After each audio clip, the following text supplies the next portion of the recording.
আজ সকালে আমার ড্রয়িং রুমের সোফার ওপরের কাভারটা চেঞ্জ করব বলে ঘুম থেকে উঠেই ফ্রেশ হয়ে নিয়েই চলে এসেছি সেটা করতে।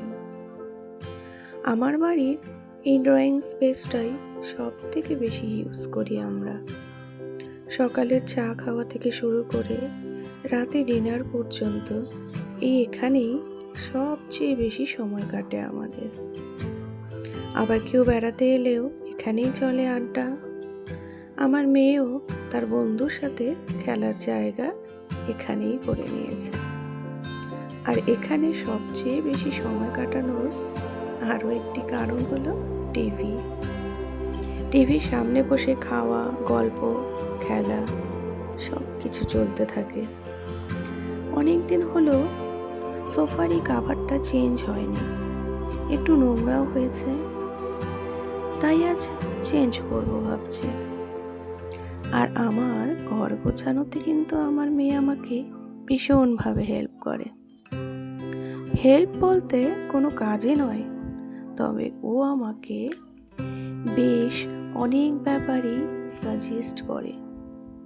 যেমন কোন চাদরটা ভালো লাগবে, কোন জিনিসটা কোথায় রাখলে ভালো লাগবে, কোন রঙটা ভালো হবে চাদরের।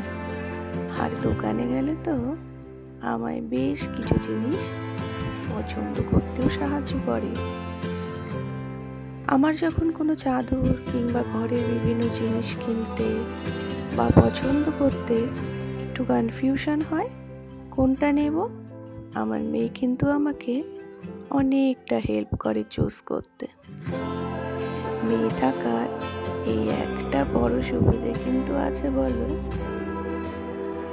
আমরাও কিন্তু আমাদের মায়েদের এভাবেই অনেক বিষয়ে হেল্প করতাম। আর আজ আমাদের মেয়েরা আমাদের করছে। সকাল সকাল এভাবে ঘরদোর পরিষ্কার করে গুছিয়ে রাখলে দেখবে সারাদিন মনটা অনেক ভালো লাগে। আর আমি যে কোনো কাজই খুব পরিপাটি করে করতে পছন্দ করি। বিছানার চাদর কিংবা যে কোনো কভার যদি কখনো একটু এলোমেলো থাকে তাহলে না আমার চোখে ভীষণ বাধে সেটা।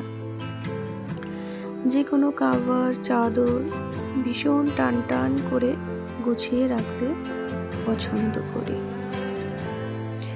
তো ঘরের চাদরটাও আমি এর মধ্যে গুছিয়ে নিলাম সুন্দর করে পরিষ্কার করে।